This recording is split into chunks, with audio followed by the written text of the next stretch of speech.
Welcome, friends. 1879, San Francisco. America's most advanced ship prepares to sail. The Jeannette. Destination, the North Pole. Crew, 33 men. Confidence, absolute. 2 years later, this ship would be nothing but wreckage, scattered across thousands of miles of ice.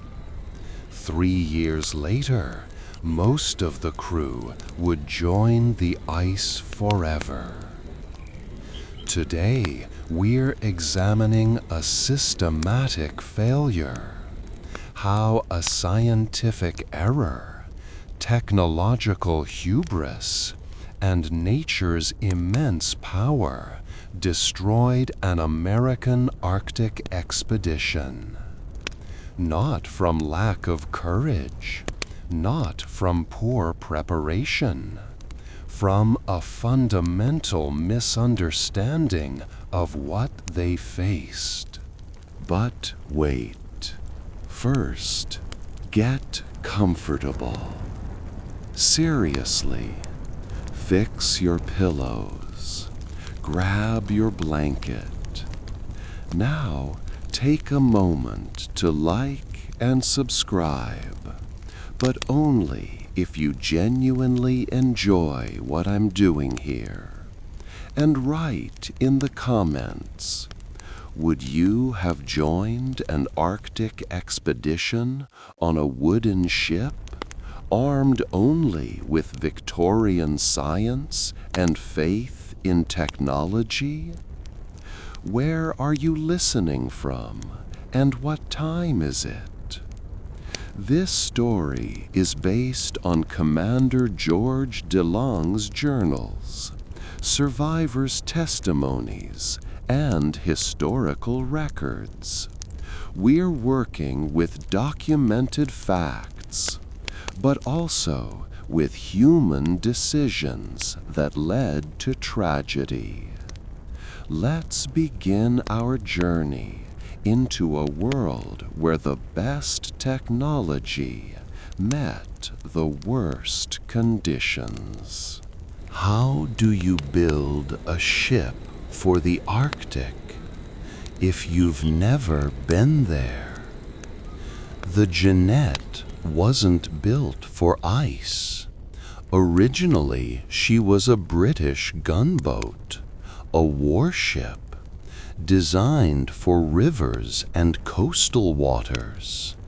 Then they refitted her, reinforced the hull, added extra beams, thought it would be enough. They were wrong. Picture a car designed for the city. Now you add bigger wheels, a thicker frame, and try driving through mountains. Technically possible? Maybe. Smart? No. The Jeannette's length, 140 feet. Width, 25 feet. Displacement, 360 tons. Wooden hull, reinforced with iron straps. Steam engine, 60 horsepower. For 1879, cutting-edge technology. But here's the problem. Ice doesn't just float. It moves, squeezes, with the force of millions of tons. Wood can bend, but only to a point. Beyond that point, it breaks. Always. Here's a question. Why would intelligent, educated men decide to sail through ice to the North Pole? because they believed there was no ice there.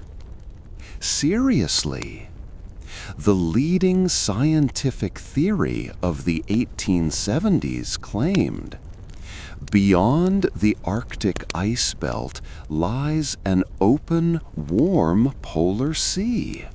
The warm, open polar sea. The theory was popular, respected, supported by scientists, and completely false. The theory's logic? The Gulf Stream carries warmth north. The North Pole gets 24 hours of sun in summer.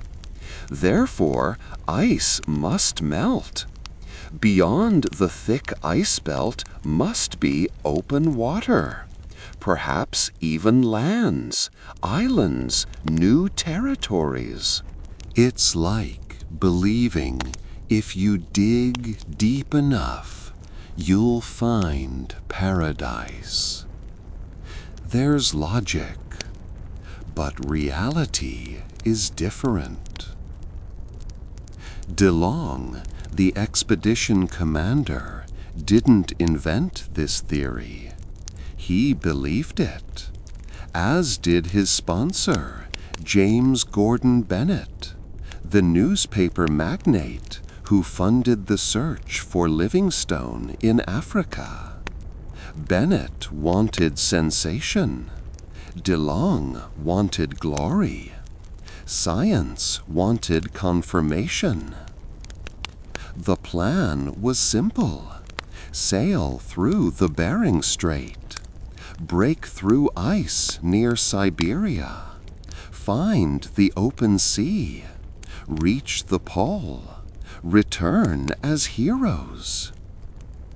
Picture GPS showing you a direct route, but the map is 100 years outdated. You drive, confident in technology, but the road was never there, never existed. The boldest part of this theory?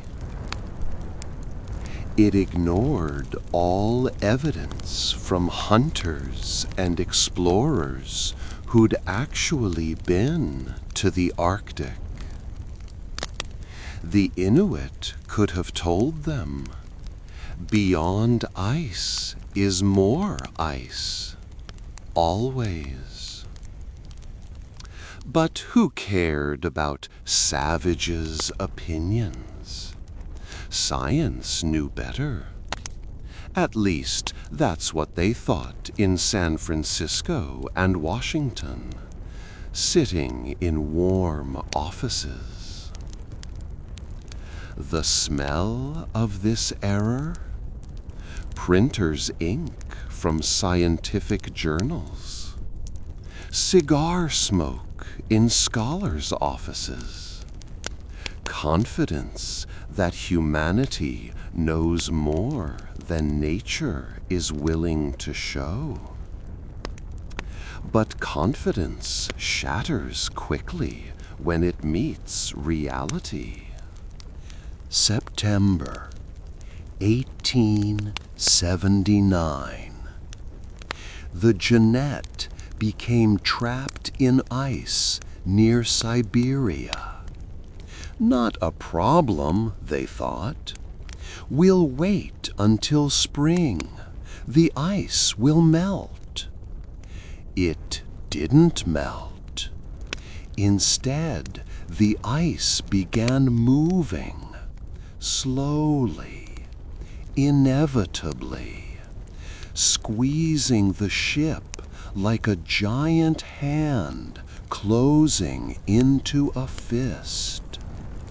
Ice pressure isn't something you can understand without seeing it.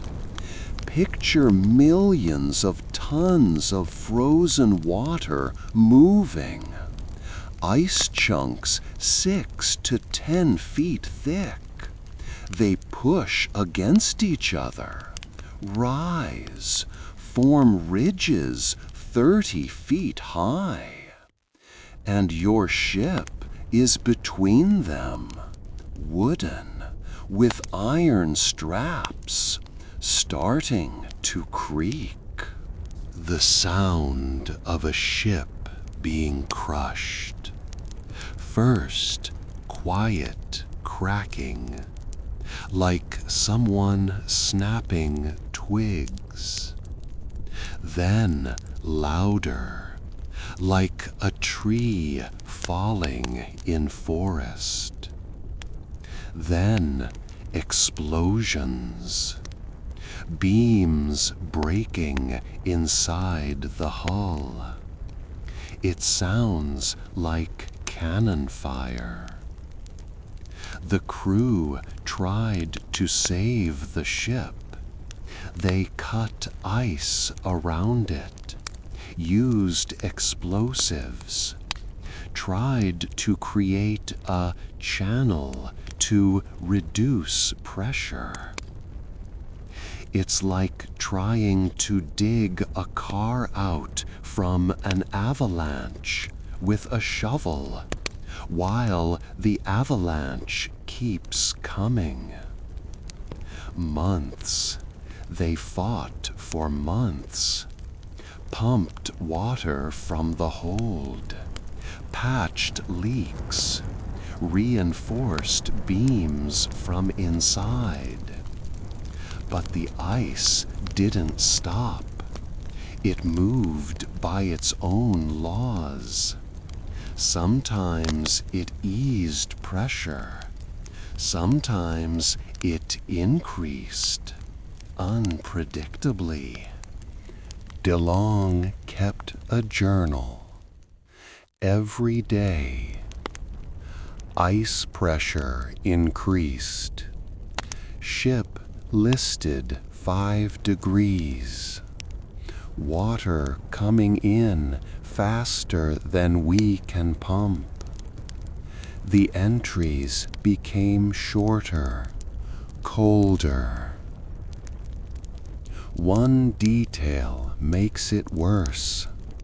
The men could hear the ice, grinding, groaning, moving around them constantly, day and night, like living inside a machine that's slowly crushing you. Sleep became shallow, anxious. Every sound brought fear. And the smell inside the ship? Damp wood, mold, coal burning in stoves trying to maintain heat, sweat from men working non-stop, and that specific smell of fear when you realize you're losing a battle against something far bigger than you. But the worst wasn't the ship's destruction. The worst was realizing what would come after. 1 month in ice. Normal. You wait for spring. Ice melts. You sail on. 3 months in ice. You start worrying, but still confident. Next summer, you'll definitely break free. 6 months, a year, 18 months, 2 years. 2 years adrift. The ship moves, but not where you want.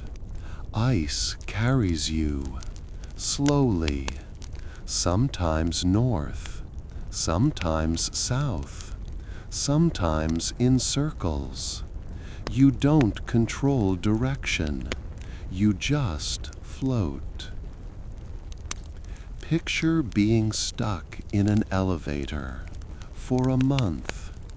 Now imagine the elevator sometimes moves, but you don't know where.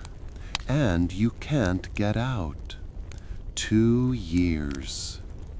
The psychological pressure, monotony, every day identical, white ice in all directions, horizon blends with sky, nothing to look at, nothing new, same ship, same faces, same conversations. Polar night in winter, months of darkness, then polar day in summer, months of light. Your circadian rhythm breaks, sleep becomes difficult. Some don't sleep for days. Others sleep most of the day.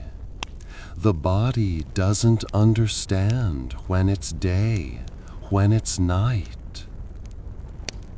DeLong tried maintaining discipline, daily tasks, scientific observations, meteorological measurements, exercises on ice, hunting seals for diet variety.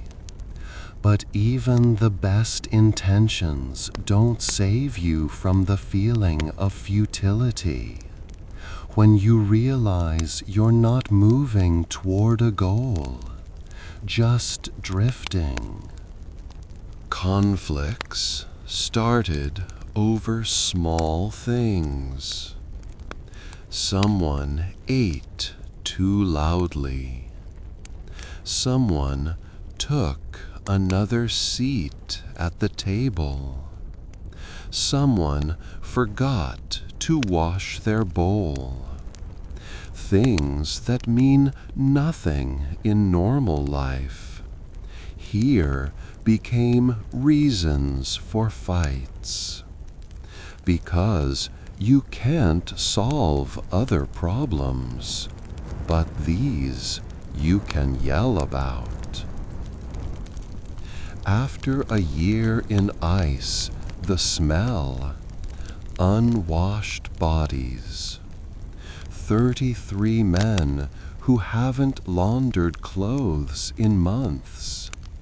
Coal smoke, burnt fat from lamps, moisture condensing on walls from breath, mold, and that heavy, stagnant smell of air recycling in closed space too long. But even 2 years adrift isn't the worst. The worst is realizing the ship won't survive. June 1881. The ship breaks apart finally. Beams crack. Water comes in faster than they can pump. The decision is obvious. Abandon ship. But here's the question. What do you take? 33 men, endless ice in all directions, nearest land hundreds of miles, maybe more. Navigation instruments showed their position, but accuracy was questionable. Maps of this region didn't exist. You're walking blind. What's critically important? Food, water. You can melt ice. Tents, sleeping bags, weapons for hunting, ammunition, fuel for cooking, clothing, medicine. What else do you want to take? Scientific records. 2 years of observations. Meteorological data. Drift maps. Journals. Photographs. Personal items. Letters from families. DeLong had to choose. How much can a man carry on sleds across ice at -20? He chose science, records, instruments, maps, all packed. Personal items minimal. Each man could take only the most necessary. A photograph, a letter, something small. It's like moving apartments, but you can only take one backpack, and there's no truck, only your hands, and an endless road. Tinned provisions, hundreds of pounds, packed in crates, loaded on sleds, heavy, very heavy. But this is food, this is life. At least it seemed so. The problem with tins, they're sealed while intact. But if a tin is dented, it rusts. Food spoils. And checking each tin on sleds, impossible. You'll have to open them when eating and hope the contents aren't poisoned. The smell of evacuation, panic mixed with order. Officers shouting commands, sailors dragging crates across ice, the ship creaking, listing more, cold air smelling sharply of snow and sea, and that metallic taste of fear in your mouth. But the hardest decision wasn't what to take. It was what to leave forever. June 13th, 1881. The Jeannette goes under the ice. Not dramatically. Not like in films where ships break in half with huge crashes. Slowly, almost gently, the ship tilts, and slides under water. Ice closes over it, like it never existed. The crew stands on ice, watches, silent. 2 years they lived on this ship, in ice captivity. The ship was home, protection, structure. Now only ice, only sky. Only them. DeLong made an entry in his journal, briefly. Ship went underwater at 4 a.m. We are on ice. Supplies saved. Began march south. Picture the moment when your home disappears. Forever, and you're standing with a backpack, looking at empty space. Only this isn't a city, This is the Arctic, and the nearest civilization is hundreds of miles of ice desert away. The men began organizing camp. Tents set up, supplies distributed, sleds checked. The plan is simple. Go south to Siberia, to land, to people. Distance unknown. Time on the road unknown. Chances also unknown. But the alternative is staying on drifting ice, waiting for rescuers who don't know where you are. That's not a choice. That's an illusion of choice. First night on ice after the ship. Temperature -15. Wind. Tents flapping. Men lie in sleeping bags, listening to ice sounds, cracking, creaking. Sometimes a rumble when ice fields push against each other. The next morning they began the march. 33 men, 3 sleds, hundreds of pounds of supplies, and an endless white desert ahead.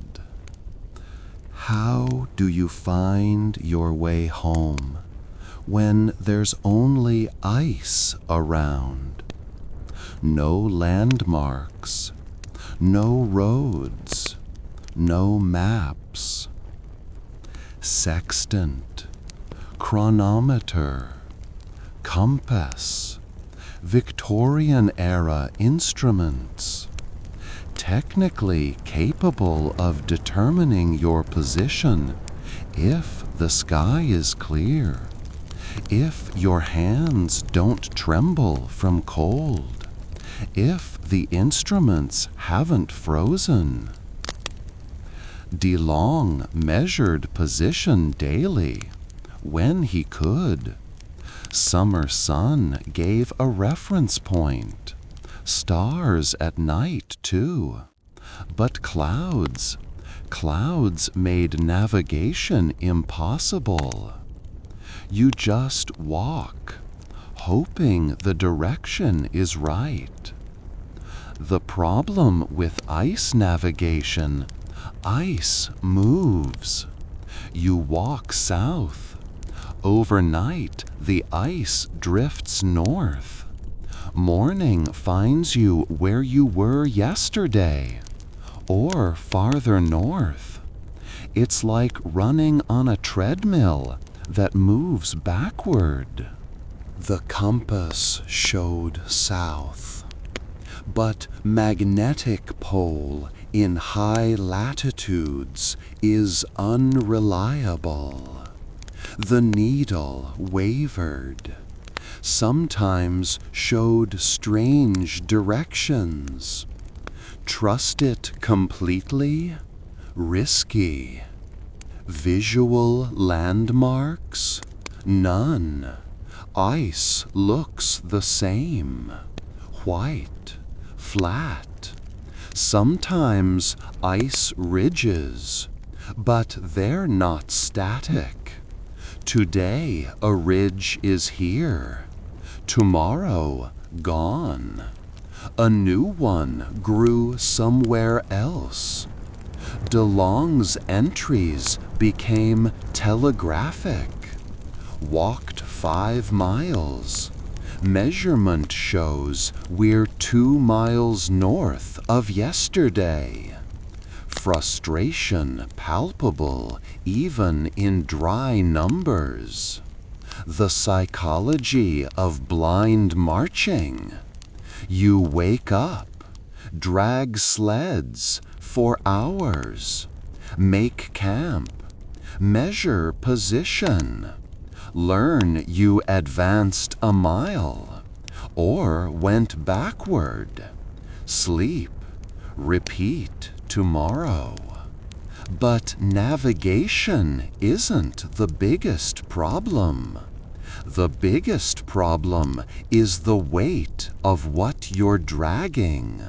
3 sleds, 8 men on each, 24 men pulling.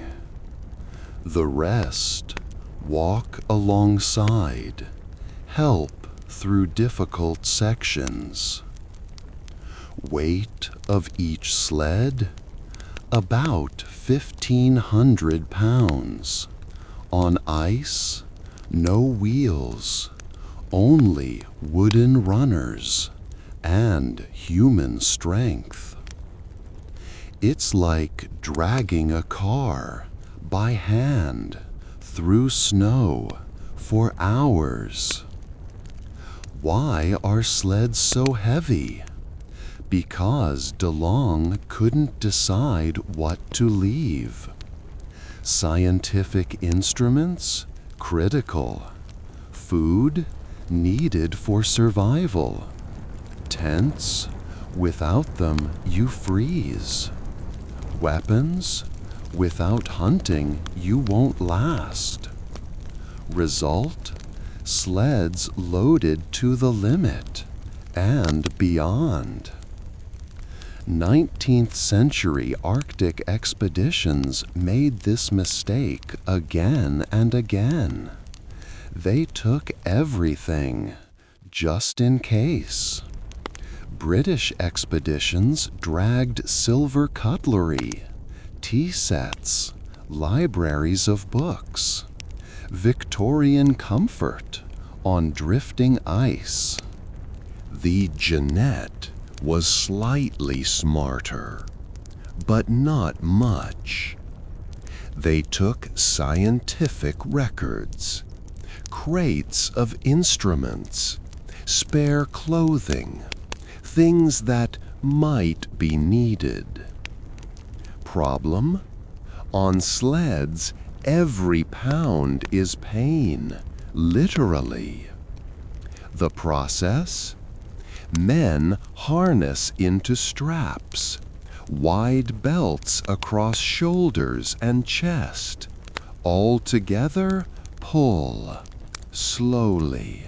1 yard, another. Sleds get stuck in snowdrift. Stop, dig out, pull further. Ice ridges, the worst. Ice rises several yards, irregular shapes, sharp edges. Have to unload sleds, carry cargo by hand over ridge, drag empty sleds across, load again for hours. Progress? 1 to 2 miles per day, if lucky. If ice is level, if there's no snow or wind. And this every day, for weeks, while food on sleds gradually runs out. The Victorian era believed in tinned food, technology of the future.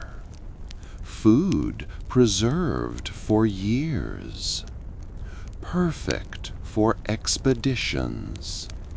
Theoretically, practically, tins saved from hunger, but not from disease.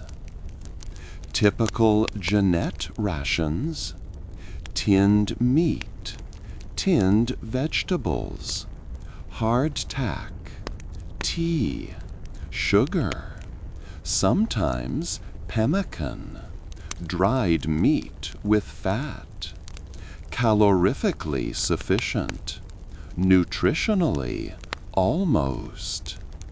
The problem? vitamin C or its absence. Canning destroys most vitamin C. Vegetables that sat in tins for years have no nutritional value of fresh ones. Meat, too. Result? Scurvy. First symptoms? Fatigue, weakness, bleeding gums. Seems normal after months of hard labor, right? But it's the beginning. Next, teeth loosen, old wounds reopen, bruises appear without cause, joints ache, walking becomes hard, then impossible. DeLong knew about scurvy, read reports from previous expeditions, tried hunting seals. Fresh meat contains vitamin C, but seals on drifting ice are rare, very rare. Sometimes they killed a seal, divided the meat, ate it raw, at least the liver. This helped, temporarily, but one seal for 33 men? A drop in the ocean. Tins also had another problem. Solder. Tin and lead were used to seal tins. If soldering was sloppy, lead got into food. Slow poisoning. Symptoms similar to scurvy. Fatigue, pain, confusion. The men didn't know what was killing them more, absence of vitamin C or presence of lead. They just grew weaker, daily a bit more. And psychologically, eating the same food every day for months. Tinned meat for breakfast, tinned meat for lunch, tinned meat for dinner. The taste becomes unbearable, but the alternative is starvation. But worse than monotonous food was what it did to your body and mind. First week of March. Men hold together. Naval discipline works. Officers command. Sailors execute. The system functions. Second week. Fatigue accumulates. Muscles ache constantly. Sleep doesn't restore strength. Food is the same daily, but discipline holds. Third week, fourth, fifth. Something starts breaking. Not the ship, the people. Someone pulls the harness insufficiently hard. Others see, get angry, but stay silent at first. Then comments. Then open accusations. You're not pulling your share. I'm more tired than you. DeLong tried maintaining order. distributed duties clearly, monitored everyone working equally. But he couldn't see everything, couldn't measure who exerts how much effort. Subtle ways to shirk work always exist. Conflicts also arose over food. Rations divided equally, theoretically. But does it seem someone got a bigger portion? Someone ate faster and looks at your ration? Paranoia grows. Officers ate separately from sailors. Victorian tradition. Social hierarchy maintained even on ice. But this created tension. They eat better than us? Why do officers get more tea? Actually, rations were identical. But perception isn't facts. And on ice, when you're exhausted and hungry, perception becomes reality. The smell of conflict? Same as always. Sweat, unwashed bodies. But now tension adds. When men sit intent, silent, avoiding eye contact. The air is heavy, not just from moisture. But the worst, realizing discipline holds only by habit, and habit weakens daily. On a ship, rules are simple. Captain commands. Officers execute orders. Sailors obey. Hierarchy is clear. Punishment for disobedience understood. On ice, what do you do with a man who refuses to pull? Imprison him? Where? Send him home? How?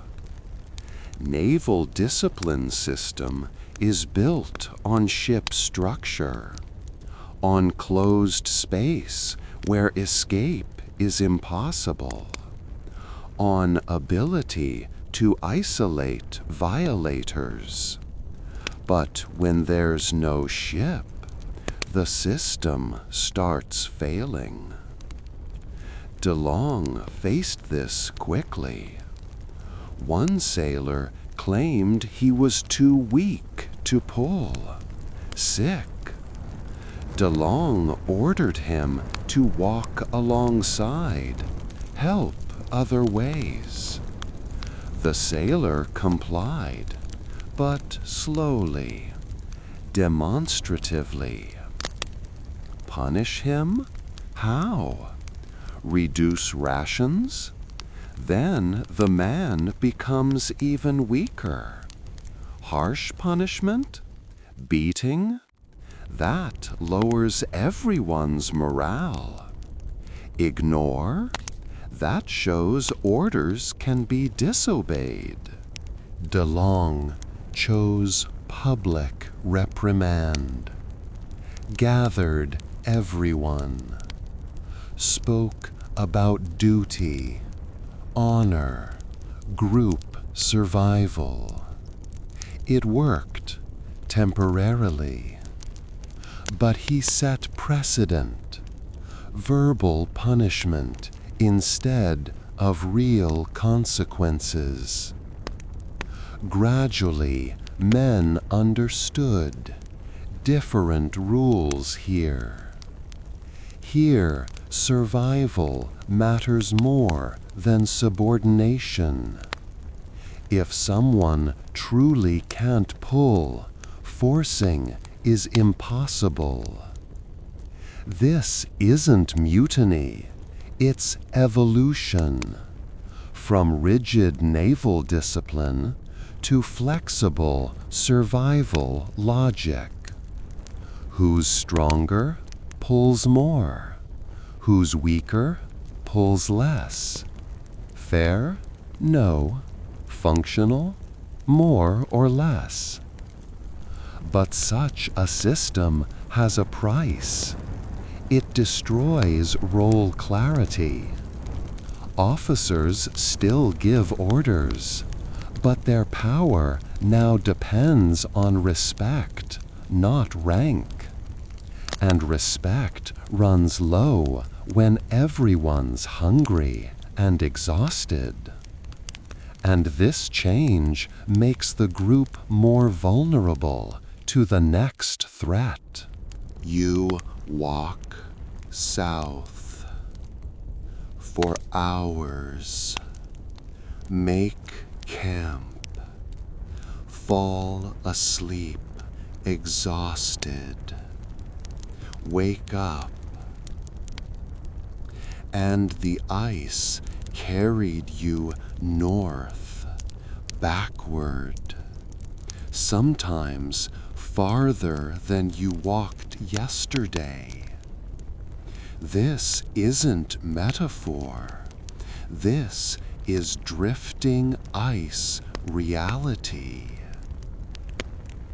Arctic ice isn't solid ground. It's floating fields of frozen crust on ocean. Ocean currents move it. Wind pushes. Tides shift. Ice under your feet drifts constantly. Sometimes south with you, sometimes north against you, sometimes in circles, unpredictably. DeLong measured this daily. Sextant showed latitude. Comparison with yesterday's position, drift. Sometimes results were cruel. Walked 6 miles, drift 7 miles north. Net loss. Picture working all day and ending farther from goal than you started. Psychologically, it's destroying. The feeling of futility becomes physical. Why pull? Why walk? Ice will carry you back anyway. But stopping means guaranteed drift. At least walking, there's a chance to advance. Small, but a chance. Ice also broke. Cracks appeared suddenly. At night, men heard sound like cannon fire. Ice split. The ice field divided. Sometimes a crack ran through camp. Had to evacuate quickly. Worst nightmare? Waking on an ice floe that separated. Your group on one chunk of ice, the rest on another. Between you, open water, ocean, death. DeLong established a rule. Always sleep fully dressed. Watch checks ice around camp every hour. At first sound of cracking, everyone up, ready to move. Sleep in such conditions, shallow, anxious. Every sound wakes you. Ice creaked, heart races, false alarm. But next time might be real. But even with all these challenges, they advanced, slowly, painfully, but advanced, until they reached open water and made a decision that destroyed most of them. September 1st, 1881. After months marching on ice, the expedition reached open water. Finally, ocean, ability to sail instead of drag. It seemed rescue was near.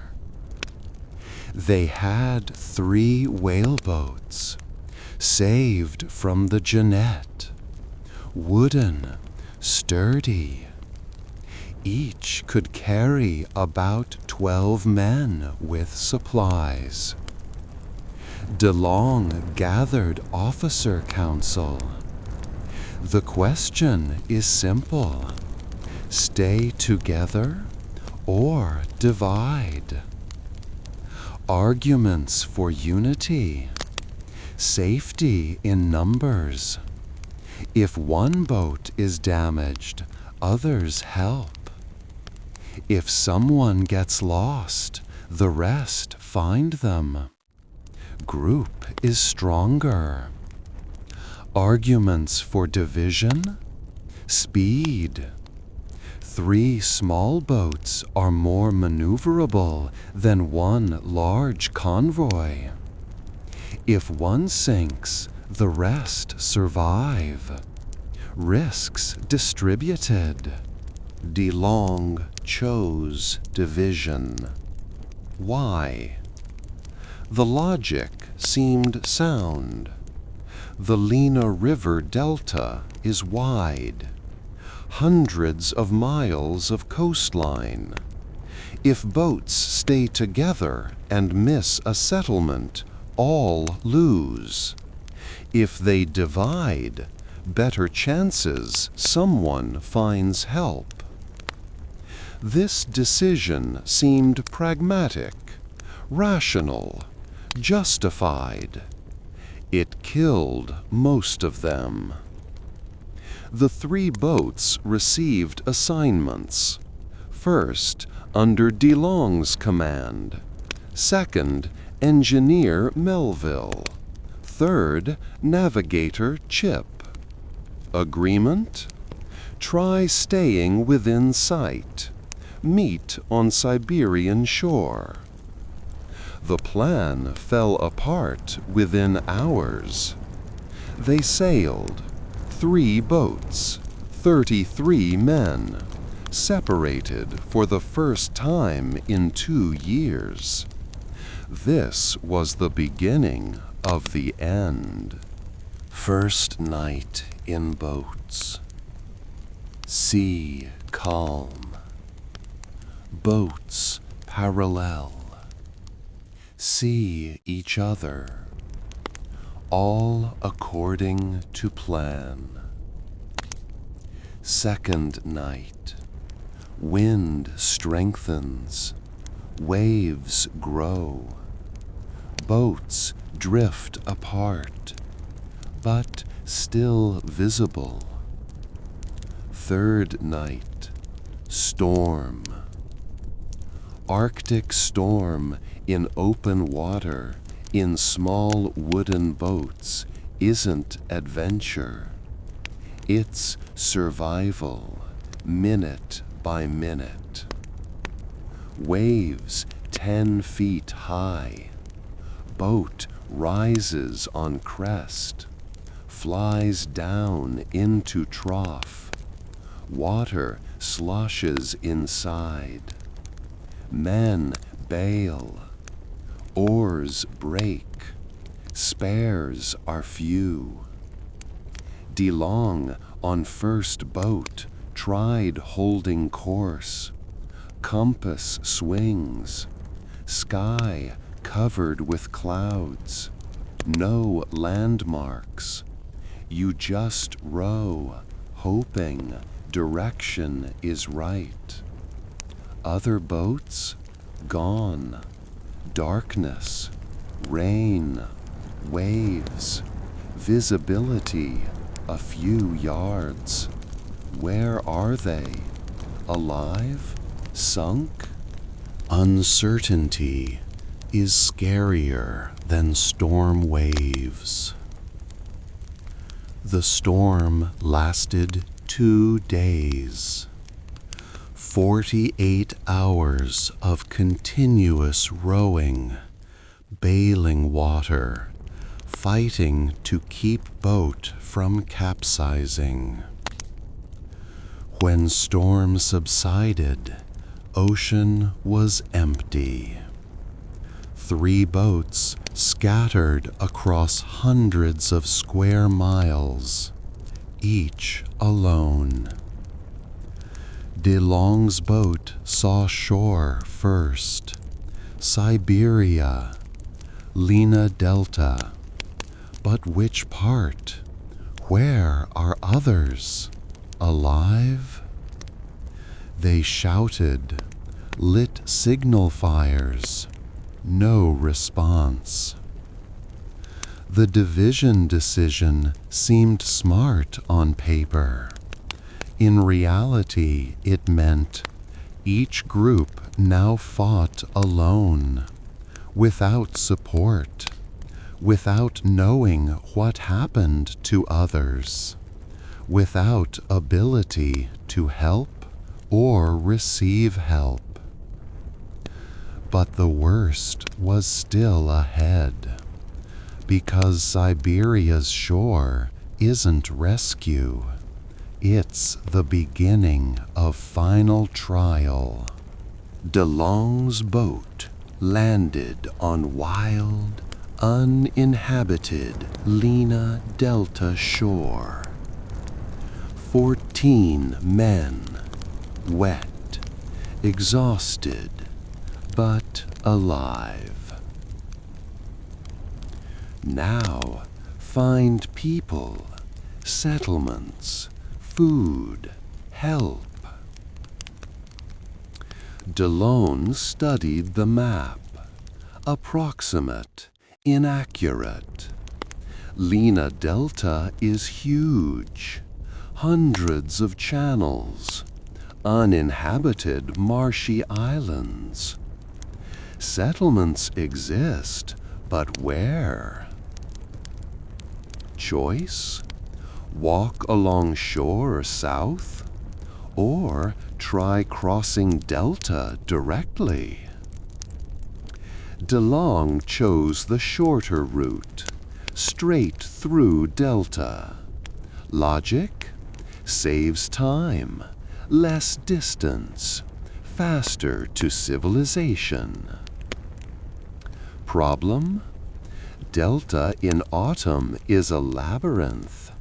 Channels, marshes, mud, cold, and no people.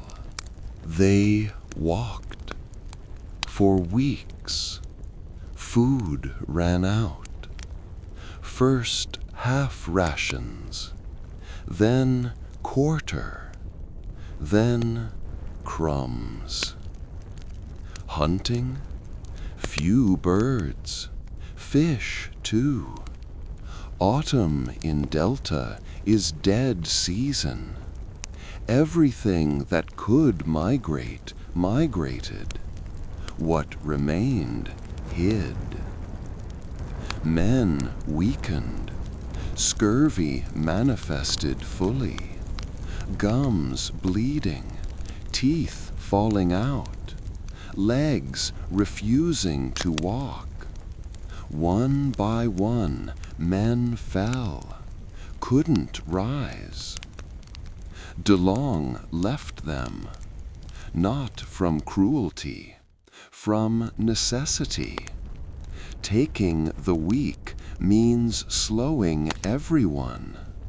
Slowing means death for the rest. He left them rations, a blanket, note marking location. We'll return with help. A promise he couldn't keep. His journal became shorter. Left Eichfeld, can't walk. Nindemann fell, refused to rise. Dry facts, no emotions, because emotions cost energy that's gone. DeLong's last entry, October 30th. No one has strength to cut firewood. That's all. They found him in spring, bodies arranged orderly, journals carefully packed.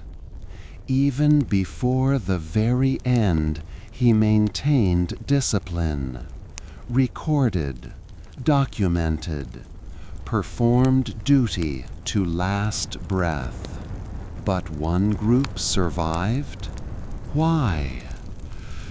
Engineers Melville's boat landed in different part of Delta. 11 men, also exhausted, also hungry. But they got lucky. Not because they were stronger, not because they planned better.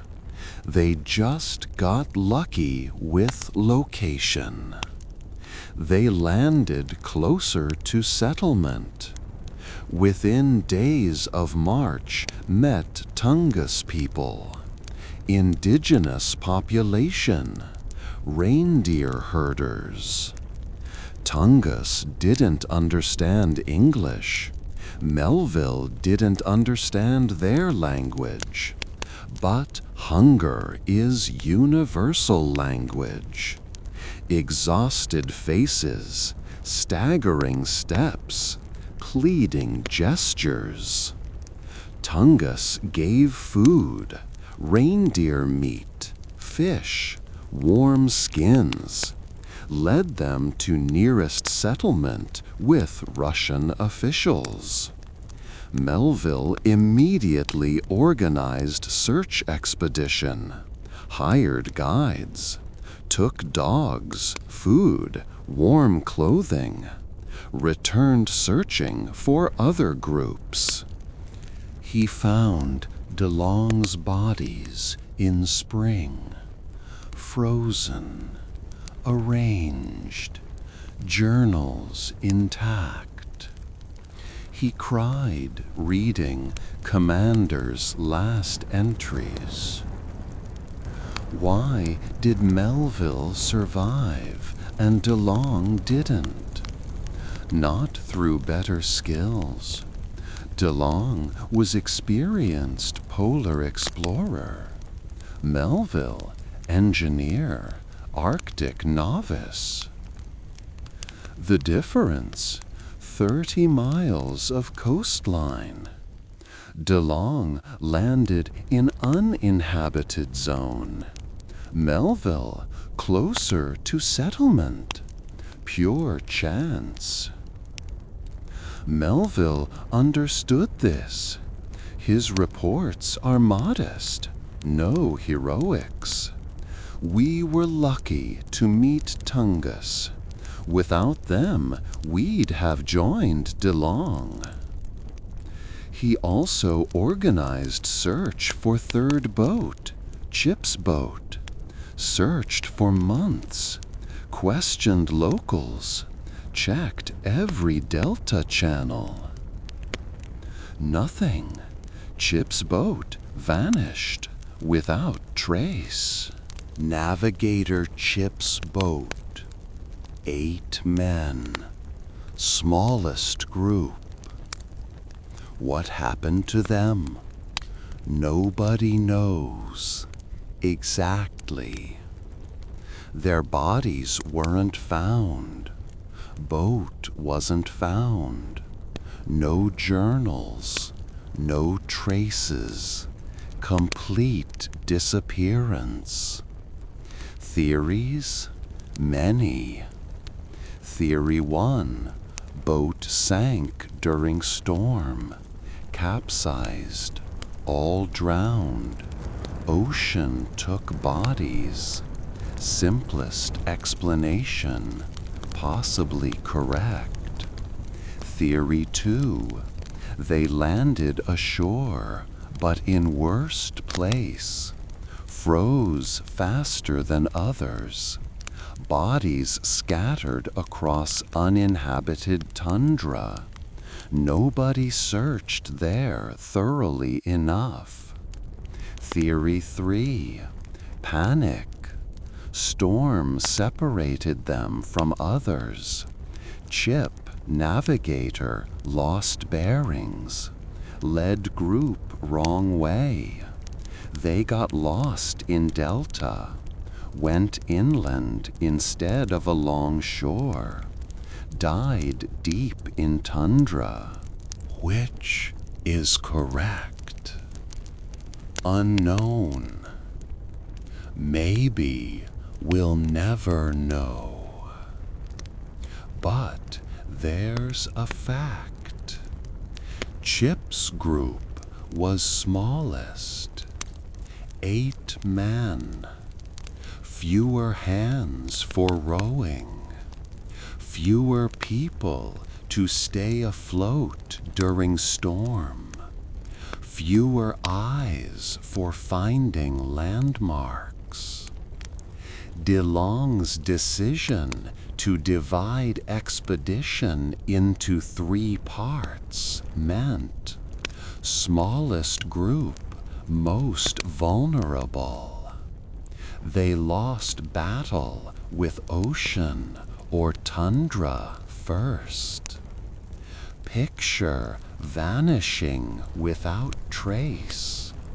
Nobody knows where you perished, how, whether it hurt, whether it was quick.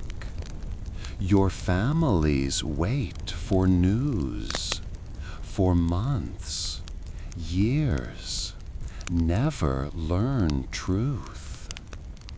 Melville searched longest, returned to Delta several times, questioned every hunter, every herder. Did anyone see boat? Find bodies? Anything? Nothing.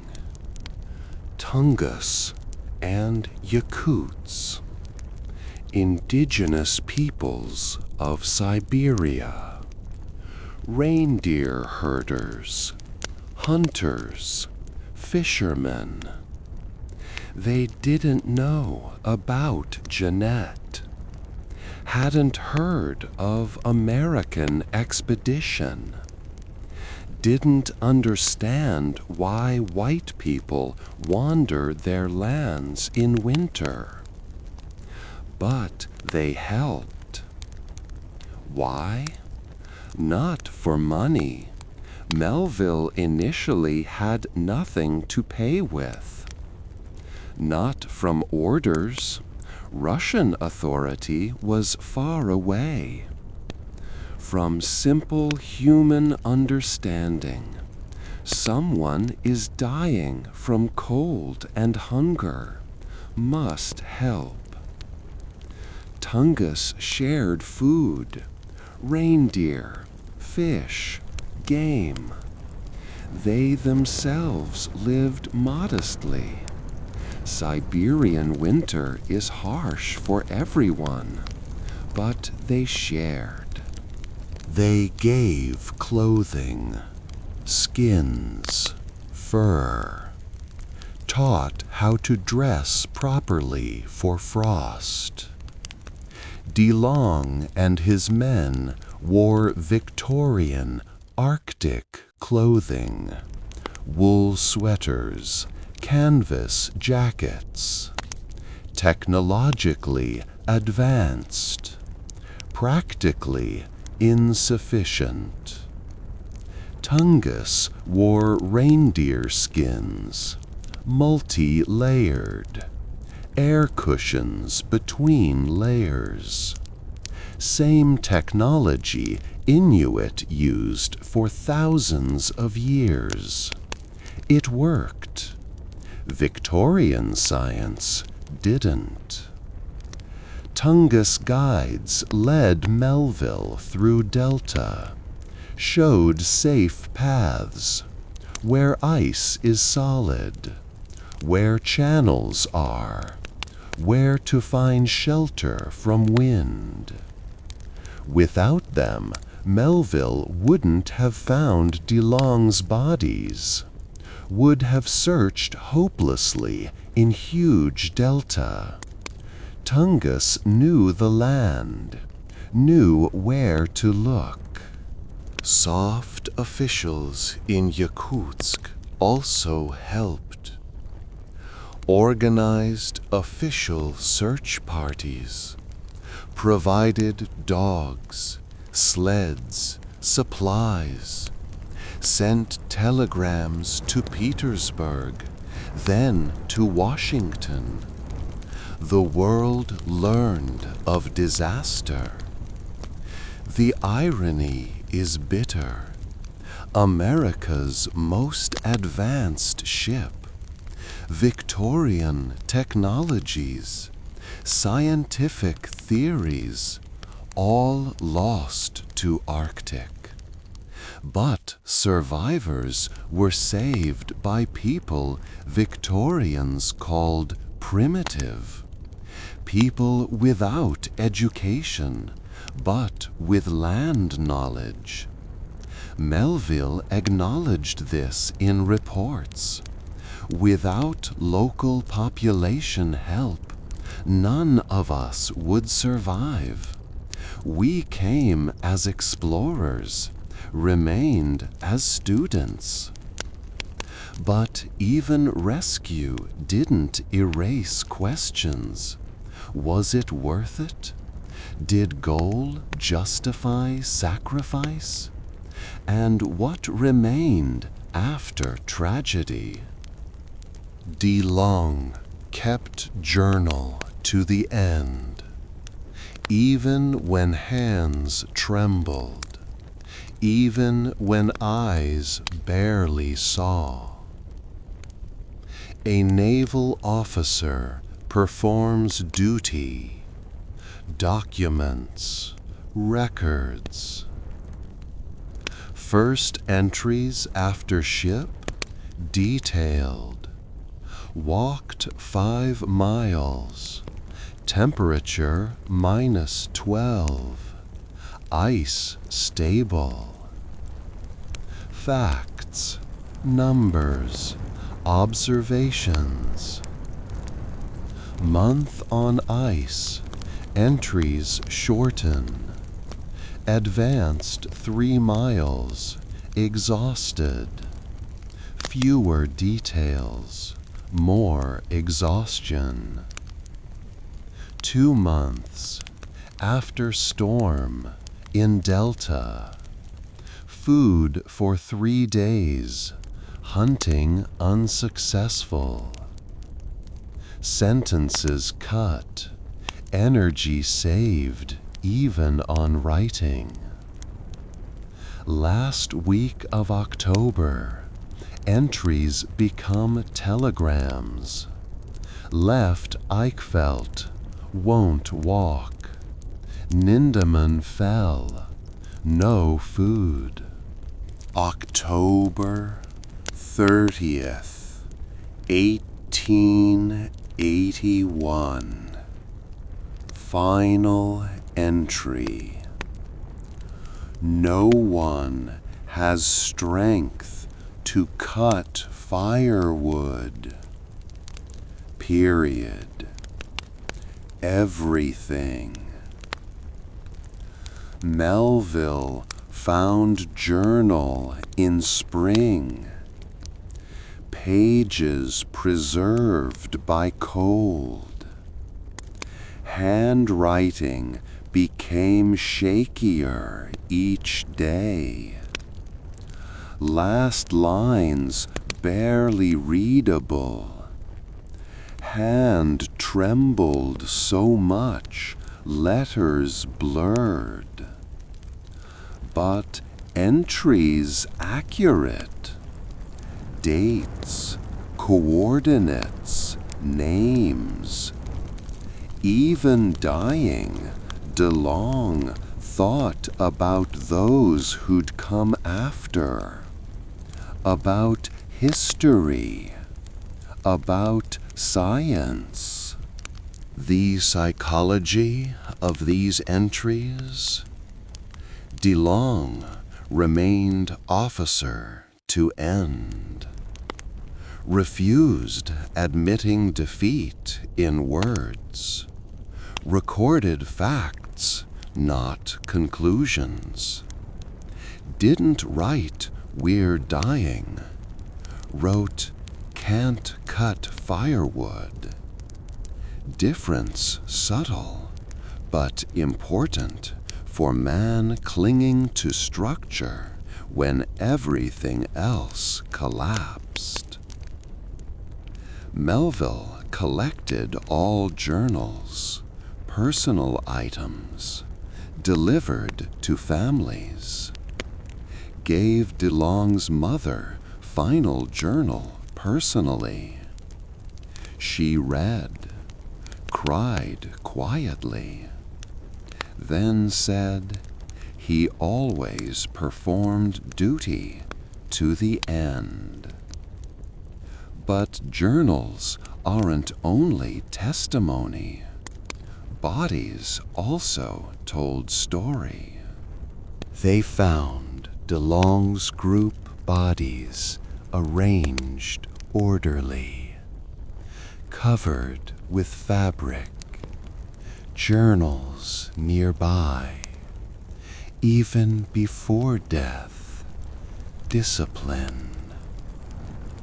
But medical examination showed real cause, not cold, not hunger, scurvy. Scurvy is systematic body collapse. Without vitamin C, body doesn't produce collagen. Connective tissue breaks down, slowly, painfully, inevitably. First symptoms: fatigue, bleeding gums, bruises. Seems normal after months of hard labor. You don't understand you're sick. Think just tired. Next, old wounds reopen. Scars healed for years suddenly bleed. Teeth loosen, fall out. Joints swell, hurt with every movement. Final stage: internal bleeding. Organs fail. Heart weakens. You lie, can't rise. Not from cold, from body literally falling apart inside. DeLong's and his men's bodies showed all signs. Teeth missing, bones brittle, internal organs damaged by hemorrhages. Worst part? They knew about scurvy, read about it, DeLong tried hunting seals, eating fresh meat. But Delta in autumn is dead. No animals, no plants. Tins killed them slowly, ration by ration. Picture understanding food keeping you alive is simultaneously killing you. Calories present, survive today. Vitamin C absent, die in a week. Eat or not eat, no choice. Hunger kills faster. Melville compared groups. His men also had scurvy, but milder form. Why? Because they met Tungus sooner, got fresh reindeer, fish. Vitamin C started coming. Body began recovering. Difference in survival? A week, maybe 10 days. DeLong's group passed point of no return, even if they'd found food next day. Too late.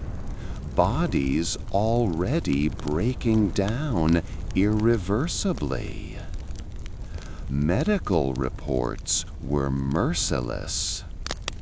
Death from scurvy complicated by exhaustion and hypothermia. Inevitable under existing conditions. Existing conditions. Dry words for hell they endured. But finding bodies gave answers and raised new questions. March 18, 1802. 5 months after DeLong's last entry. Melville returns to Delta with Tungus guides. Snow deep. Temperature -30. Searching for bodies in Delta hundreds of miles wide, like needle in haystack. But Tungus knew where to look. Red landscape. If people walked from ocean, they'd choose this channel. If they stopped, they'd seek shelter from wind. Here. They were right. Bodies found in small depression, protected from wind by low bushes. 13 men, laid out orderly, covered with tent remnants, clothing, canvas. Someone made effort to preserve their dignity. DeLong lay slightly apart. Nearby, his journal packed in waterproof fabric.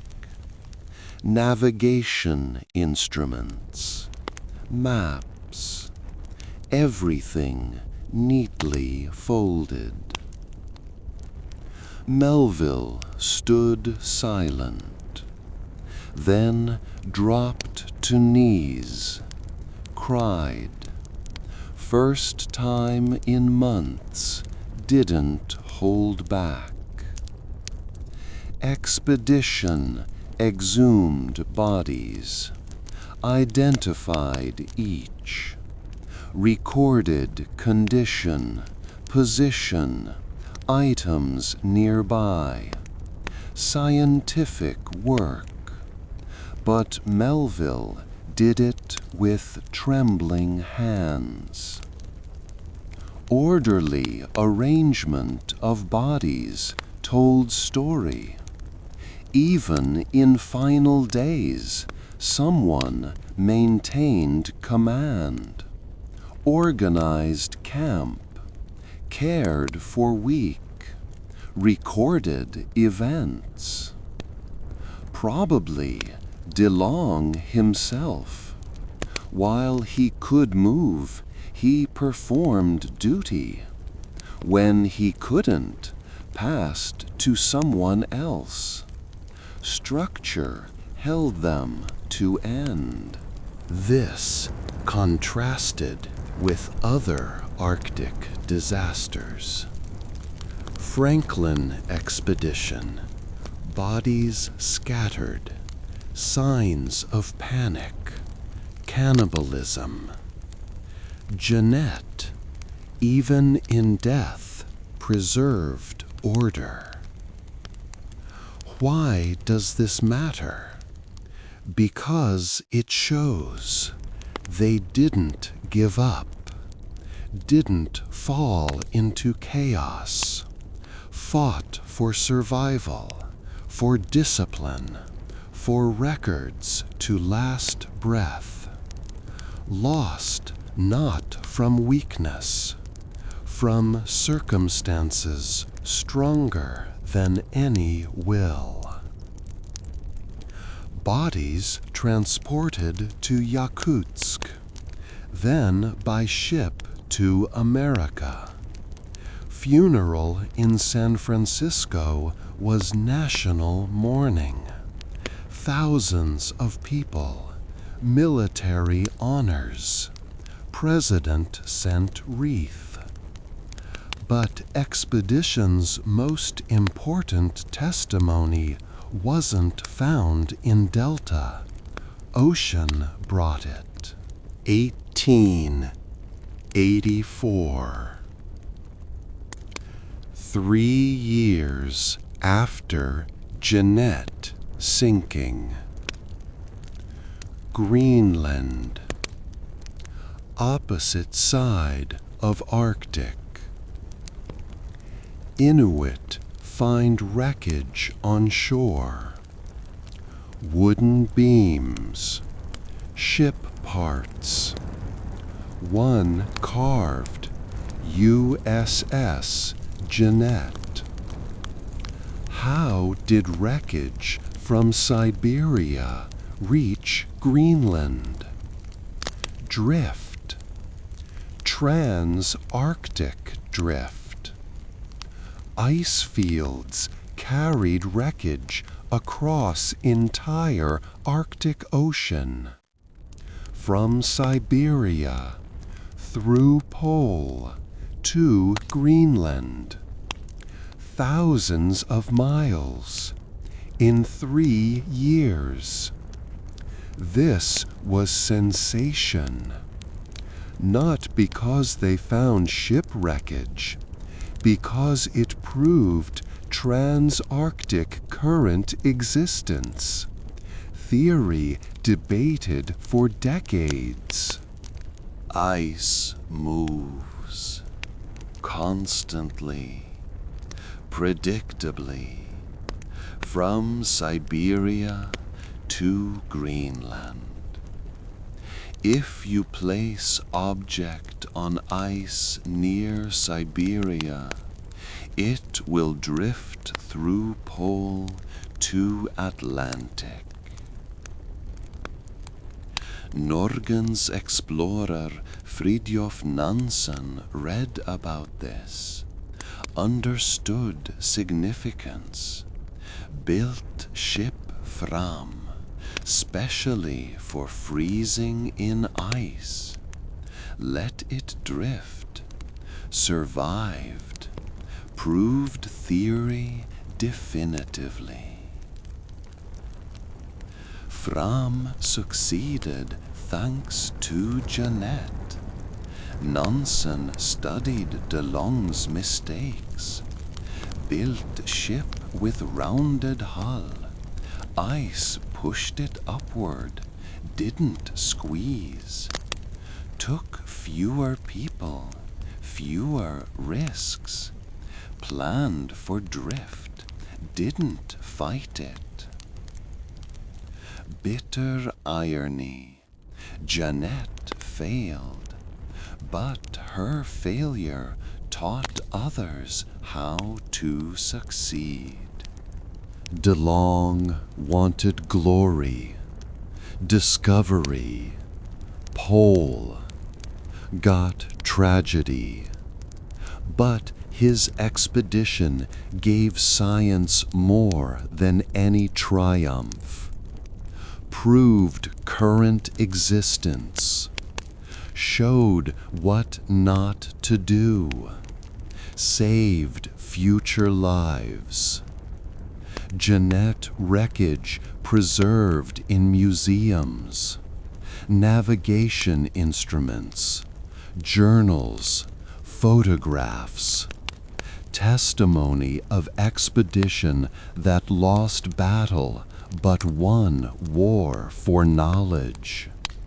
Melville lived to see Nansen's expedition, rejoiced at Fram's success. Wrote Nansen, "You achieved what DeLong dreamed. Thanks to what he showed shouldn't be done. Recognition through failure, legacy through tragedy. Worst way to enter history, but they entered." Melville returned to America a hero, survived, saved data, found comrades' bodies. Press praised him, but he didn't feel like hero, felt guilt. Why did he survive and not DeLong? DeLong was better officer, more experienced explorer, stronger leader. Logic suggested if anyone survives, DeLong. But logic doesn't work in Arctic. Chance works. Melville landed closer to settlement. Pure coincidence, nothing heroic. Navy conducted investigation. Official. Was expedition managed properly? Could tragedy be avoided? Who's to blame? Melville testified.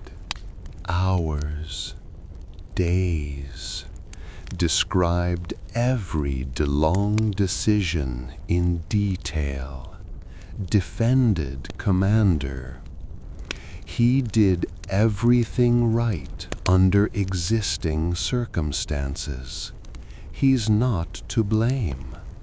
Our confidence in technology is. Commission ruled. DeLong performed duty flawlessly. Tragedy, result of incorrect scientific theory and insufficient ship preparation, not commander's fault. Official exoneration, but not all victims' families agreed. Why divide? Why not keep boats together? Maybe all would survive? Questions without answers. DeLong's decision seemed smart then. Hindsight makes criticism easy. But he didn't have advantage of knowing outcome. Melville defended DeLong's memory to life's end, spoke at memorials, wrote articles, insisted He was brave, intelligent officer. Arctic is stronger than any bravery. They erected monuments to DeLong in San Francisco, New York, Annapolis. Crew members received posthumous awards. Families received compensation. But best monument is knowledge. Future expeditions studied Jeannette reports, learned from mistakes, survived where they might have perished. American polar explorer Robert Peary said, "Everyone who goes to Arctic after Jeannette stands on her crew's shoulders." Honor through sacrifice, recognition through tragedy. Jeannette went to prove technology can conquer nature. Returned with lesson, nature doesn't submit. Expedition relied on Victorian confidence. Science knows better. Technology will win. Civilization stronger than wilderness. Arctic showed wrong, all wrong. Best ship destroyed by ice. Most accurate instruments helpless in storm. Tinned food killed with scurvy. Scientific theory of warm sea catastrophically false. What saved Melville? Not technology. Tungus. People without education, without science, without civilization. People who knew land, shared food, showed ways. The lesson? Humility more valuable than hubris. Local knowledge more important than theories from warm offices. Respect for nature more effective than attempts to conquer it. After Jeannette, approach changed. Next expeditions hired Inuit, Tungus, Sami as guides. Didn't ignore their advice. Copied their clothing, survival methods, hunting strategies. Roald Amundsen, first to South Pole, wrote, "I learned more from Inuit in a month than from European explorers in years." Nansen built Fram after studying Jeannette's mistakes. Shackleton studied failures before his expedition. Every success stood on previous tragedies. Jeannette expedition didn't reach pole, didn't find warm sea, didn't glorify America with triumph. But it did something more important. Showed limits of human hubris, proved value of humility, taught to respect what you don't understand.